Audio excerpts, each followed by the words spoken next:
Bismillahirrahmanirrahim. Assalamualaikum warahmatullahi wabarakatuh. Perkenalkan, nama saya Ewaldo Hansa Chandra Pratama, NIM 210111818247. Pada kesempatan ini, saya akan mempresentasikan hasil pekerjaan saya untuk tugas rekayasa nilai, yaitu studi kasus Value Engineering, studi kasus case 8, pada proyek TH7 at Louisiana Avenue Interchange atau persimpangan TH7 Louisiana Avenue. Nah, selanjutnya ada deskripsi proyek. Pekerjaan proyek ini dilakukan untuk menggantikan persimpangan sinyal sebidang menjadi persimpangan tak sebidang yang berada di antara TH7 dengan Louisiana Avenue. Perubahan tersebut dikarenakan persimpangan TH7 Louisiana Avenue menjadi persimpangan terpadat dan termasuk dalam peringkat 200 persimpangan tersibuk.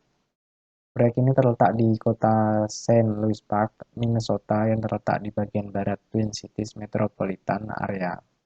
Dan berikut ada gambaran site area dari persimpangan TH7 Louisiana Avenue. Berikutnya dari latar belakang dibangunnya proyek ini. Dengan berjalannya waktu, volume lalu lintas di daerah tersebut semakin padat. Selain itu, peningkatan volume lalu lintas ini menimbulkan kemacetan di persimpangan. Oleh karena itu, diperkirakan tingkat kecelakaan lalu lintas akan ikut meningkat. Hal ini disebabkan karena pengemudi yang tidak puas menunggu terlalu lama di lampu lalu lintas, seperti pengemudi di lampu kuning atau merah dan melintasi persimpangan. Selanjutnya ada tujuan pembangunan. Tujuan pembangunan proyek ini adalah untuk memperbaiki kondisi lalu lintas dan keselamatan berkendara yang memburuk yang menyebabkan banyak kecelakaan dan kemacetan lalu lintas. Proyek ini juga bertujuan untuk meningkatkan kenyamanan bagi pedestrian dan pesepeda di sepanjang TH7. Adapun 4 poin utama sebagai tujuan dibangunnya proyek ini adalah yang pertama, meningkatkan keselamatan berkendara, yang kedua, mempertahankan mobilitas dan meningkatkan kapasitas lalu lintas untuk masa depan, yang ketiga, meningkatkan mobilitas untuk pejalan kaki dan pesepeda, dan yang terakhir, yang keempat, yaitu mendorong pembangunan ekonomi. Selanjutnya ada ruang lingkup studi value engineering. Misi tim VE adalah untuk meningkatkan konsep pada proyek TH7 di persimpangan Louisiana Avenue. Tujuan utama studi ini yaitu melakukan tinjauan menyeluruh dan menganalisis masalah proyek utama dan desain konseptual menggunakan tim multidisiplin dan lintas fungsi. Selanjutnya, fokus dari studi value engineering ini juga untuk mengidentifikasi yang pertama, alternatif yang dapat meningkatkan mobilitas dan mengurangi konflik lalu lintas.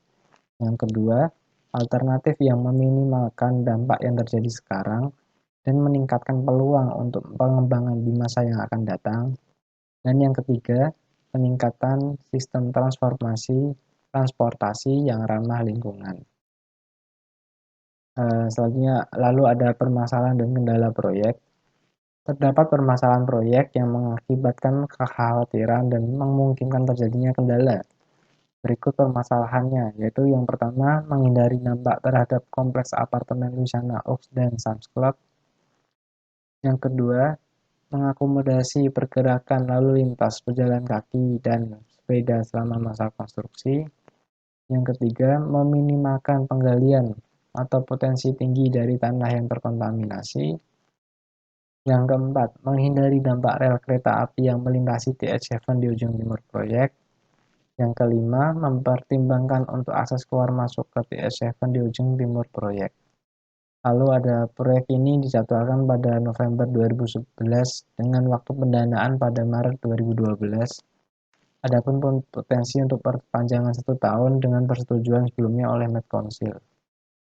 Lalu ada dampak yang terjadi pada dataran banjir perlu dikurangi, aman terhadap banjir 100 tahunan.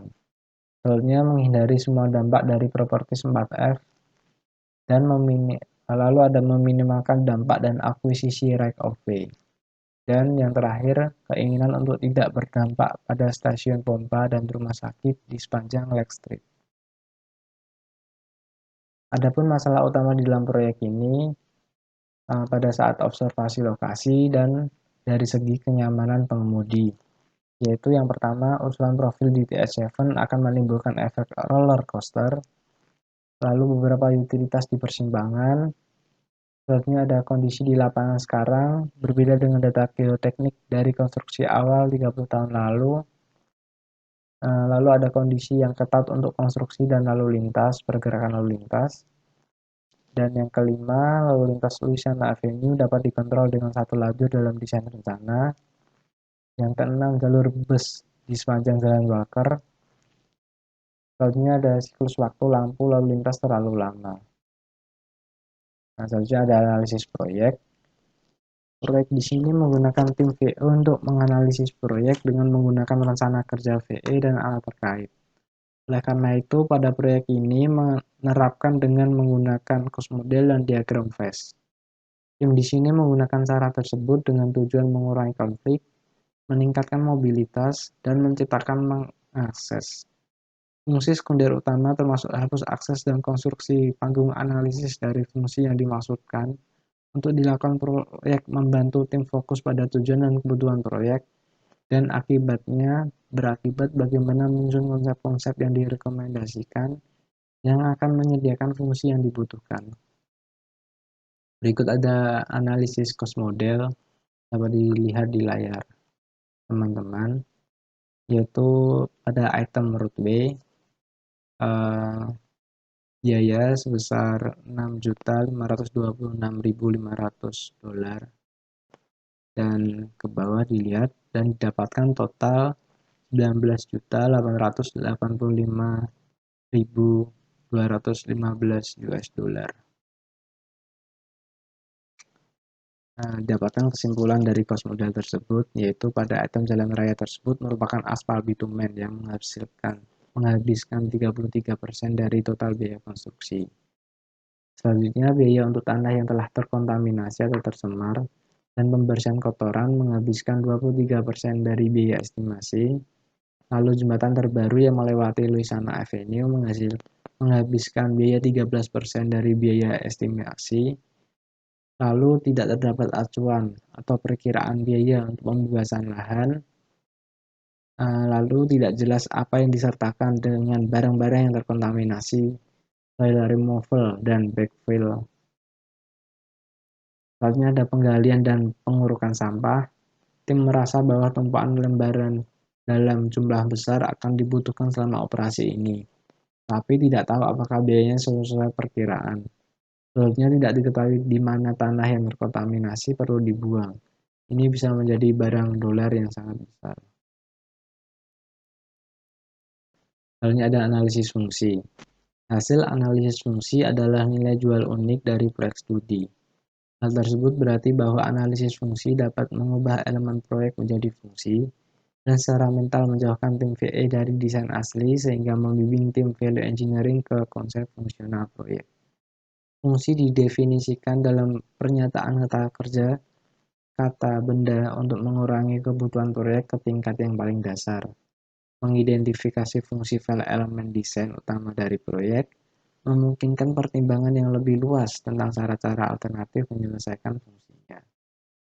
Berikut ada tabel analisis fungsi pada phase diagram. Phase diagram yaitu fungsinya mengatur fungsi-fungsi dalam urutan logis. Diagram phase untuk proyek ini memperlihatkan move people sebagai fungsi dasar dari proyek ini. Fungsi sekunder utama meliputi existence, provide connectivity, guide people, and give shelter, dan memberi tim VE pemahaman tentang alasan desain, proyek, dan fungsi mana yang menawarkan peluang terbaik untuk peningkatan biaya atau kinerja.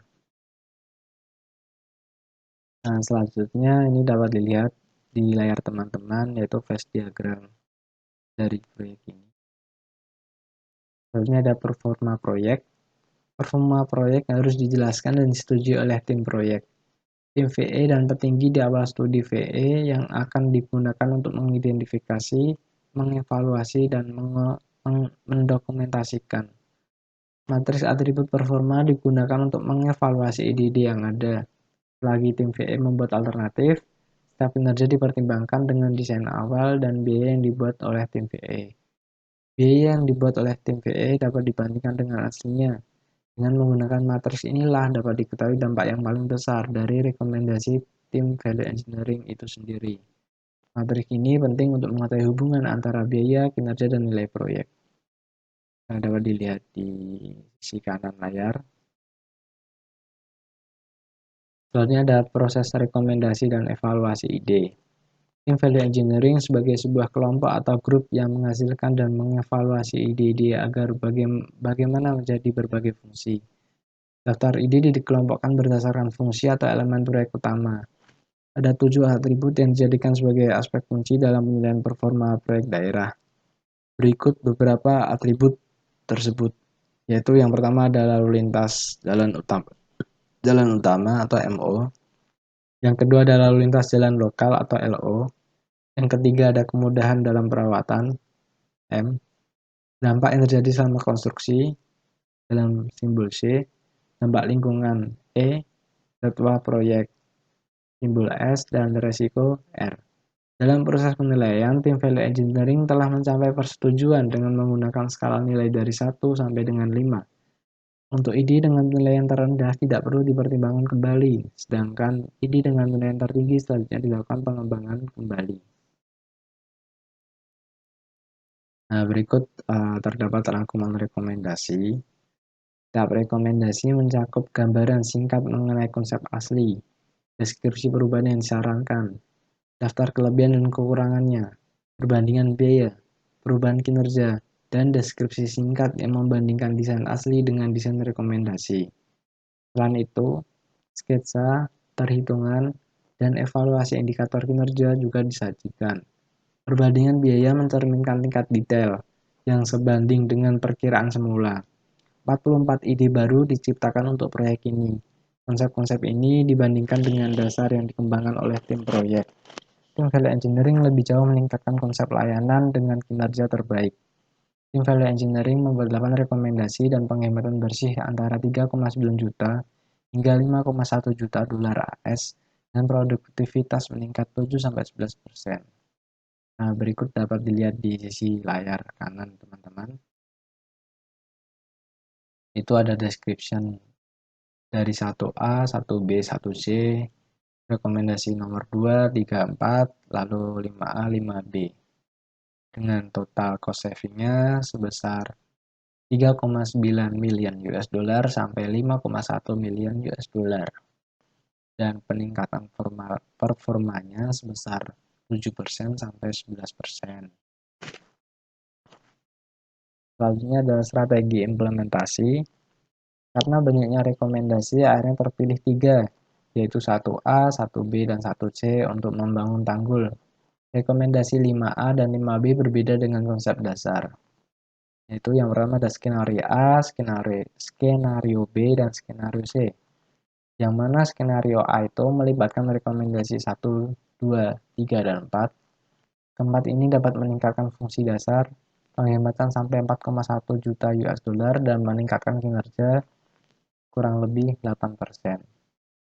Skenario B melibatkan rekomendasi 5A digabungkan dengan 1, 2, dan 4. Penghematan sampai 5,1 juta US dollar dan meningkatkan produktivitas lebih dari 7%. Skenario C melibatkan rekomendasi 5B digabungkan dengan 1, 2, dan 4. Penghematan sampai 3,9 juta US dollar dan meningkatkan kinerja kurang lebih 11% secara keseluruhan. Yang pertama dari rekomendasi nomor 1A, yaitu pekerjaan memperbaiki tanah. Konsep awalnya yaitu membuang tanah yang terkontaminasi dan kotoran. Untuk kestabilan penggalian dibutuhkan terpal, dan penopang sementara. Jadi dibutuhkan terpal dan penopang sementara untuk kestabilan penggalian. Mineral tanah dan bahan organik yang ditemukan terkontaminasi dengan tar batu bara atau produk sejenis krosot lainnya. Lalu didapatkan konsep rekomendasi menggunakan metode perbaikan tanah daripada penggalian tanah dengan cara tanah campuran, stone column, hydrocompaction, glass densification, dan dynamic compaction, dan didapatkan penghematan sampai 2,4 juta US dollar. Apa sih keuntungan dari rekomendasi nomor 1A ini? Keuntungannya yaitu mengurangi membuang tanah yang terkontaminasi. Kedua, mungkin ada efek pengawetan. Yang ketiga, mengurangi waktu jadwal, mengurangi timbunan, mengurangi kebisingan, dan menghilangkan penurunan besar. Namun, ada kerugiannya, yaitu membutuhkan kontraktor khusus dan resiko gelombang tanah di luar area tanggul. Berikut ada gambar dari metode pelaksanaan pekerjaan pada rekomendasi ini. Yang selanjutnya ada rekomendasi nomor 1B, yaitu pekerjaan timbunan ringan. Konsep awalnya membuang tanah yang terkontaminasi dan kotoran. Untuk kestabilan penggalian dibutuhkan terpal dan penopang sementara, sama seperti tadi nomor 1A. Mineral tanah dan bahan organik yang ditemukan terkontaminasi dengan tar batu bara atau produk jenis kerosot lainnya. Konsep rekomendasinya yaitu menggunakan metode timbunan ringan seperti EPS Geofoam atau bahan sobek atau yang bisa disebut shredded tires. Penghematan sampai 2,2 juta US dollar.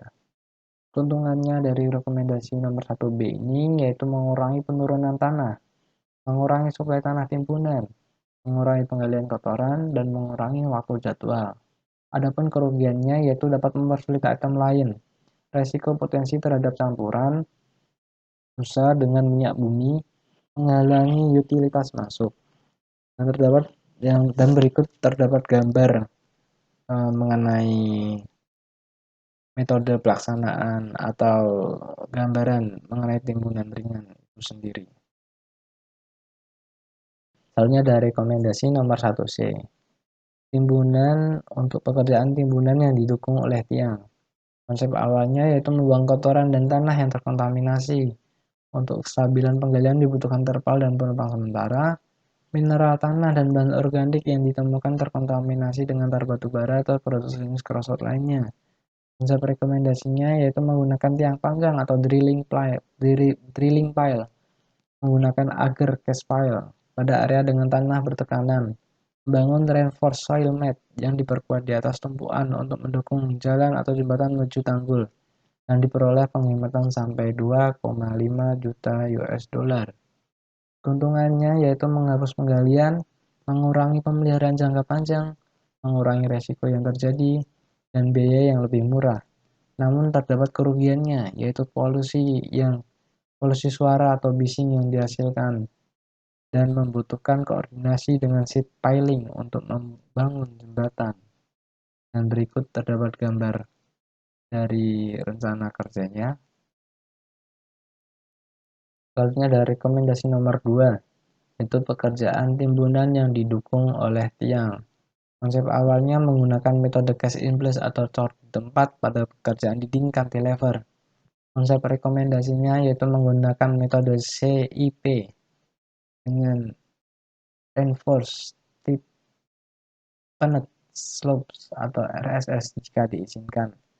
Tempat pijakan akan melebar jika digunakan kemiringan 70 derajat atau 45 derajat. Didapatkan penghematan sampai 1,1 juta US dollar.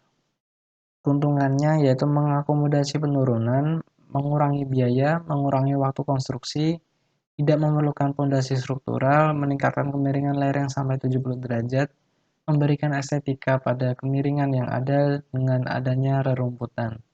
Adapun kerugiannya yaitu menambah pemeliharaan.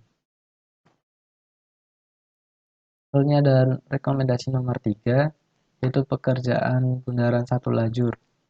Konsep awalnya yaitu pada desain saat ini mempunyai 2 lajur setiap arah di Louisiana Avenue pada bawah jembatan TS7 yang menghubungkan bundaran utara, yaitu Jalan Walker ke bundaran selatan atau pada Jalan Willig. Konsep rekomendasi, Louisiana Avenue dan bundaran dibangun dengan satu lajur setiap arah. Lajur dapat dikembangkan jika kapasitas menurun dan didapatkan penghematan sampai 0,5 juta US dollar. Keuntungannya, mengurangi konflik yang timbul, memudahkan pengemudi, mengurangi permukaan kedap air, dan satu lajur bundaran mudah dikendalikan dan sedikit konflik yang timbul. Adapun kerugiannya yaitu tidak dapat menangani volume lalu lintas di tahun 2031 apabila satu lajur, Di masa yang akan datang, stormwater perlu dipindahkan. Soalnya ada rekomendasi nomor 4, yaitu menghilangkan median. Konsep awalnya yaitu terdapat median yang ditinggikan. Dan adapun konsep rekomendasinya yaitu direkomendasikan menghilangkan median ditinggikan agar jalan lebih bersahabat. Penghematan sampai 0,1 juta US dollar. Adapun keuntungan yang didapatkan yaitu mengurangi permukaan yang kedap air, memudahkan pembersihan salju, mengurangi panjang jembatan, dan meningkatkan kenyamanan lalu lintas. Namun ada keuntungan, ada juga kerugian, yaitu sudut pandang yang timbul dari publik. Selanjutnya dan rekomendasi nomor 5A, yaitu pekerjaan persimpangan model diamond yang ketat. Konsep awalnya yaitu menyediakan akses ke TH7 melalui button hook rem yang terletak di timur laut dan barat daya. Lalu lintas keluar masuk diarahkan melalui persimpangan dengan jalan lokal, yaitu Lake Seine dan Walker Seine. Kemudian terhubung ke Louisiana Avenue melalui bundaran. Adapun konsep rekomendasinya yaitu membuat persimpangan dengan model type urban diamond. Penghematan biaya sampai 1,5 juta US dollar. Keuntungannya dari rekomendasi nomor 5A ini adalah jejak proyek keseluruhan yang lebih kecil, sedikit dampak yang ditimbulkan terhadap bisnis di bagian utara, perbaikan desain rem, kapasitas jalan meningkat, akan sesuai dengan jalan existing saat ini. Adapun kerugiannya yaitu meningkatkan konflik di bundaran, mempengaruhi keberadaan apartemen. Selanjutnya ada rekomendasi nomor 5B, yaitu pekerjaan persimpangan bundaran single point. Konsep awalnya terdapat 4 bundaran yang dibangun untuk lalu lintas TH7 dari atau ke Louisiana Avenue menggunakan button hook interchange. Dua bundaran adalah button hook interchange yang menerima lalu lintas dari atau ke TH7 dengan jalan bagian depan, Lake Seine dan Walker Seine. Konsep rekomendasi yang didapat yaitu membuat persimpangan bundaran single point dengan bundaran jalur tunggal yang dapat mengakomodasi lalu lintas jalan dari atau ke TH7. Bundaran titik tunggal akan berada di Louisiana dan dibatasi oleh TH7. Bundaran satu lajur akan dibangun di persimpangan Louisiana atau Lake dan Louisiana atau Walker. Diameter bundaran dirancangkan sebesar 200 kaki dan diperoleh penghematan sampai 0,3 juta US dollar. Keuntungannya yaitu meningkatkan familiaritas kepada pengemudi, mengurangi pengaruh lalu lintas, peningkatan rem desain, berkurangnya dampak yang ditimbulkan terhadap bisnis yang di bagian utara, peningkatan lalu lintas, peningkatan ekspektasi pengemudi. Adapun kerugiannya yaitu membutuhkan struktur jembatan yang lebih panjang untuk menyesuaikan ke bundarannya. Berikut ada ringkasan rekomendasinya. Tadi skenario A didapatkan cost saving sebesar 4,1 miliar US dollar. Skenario B didapatkan cost saving sebesar 5,1 miliar US dollar.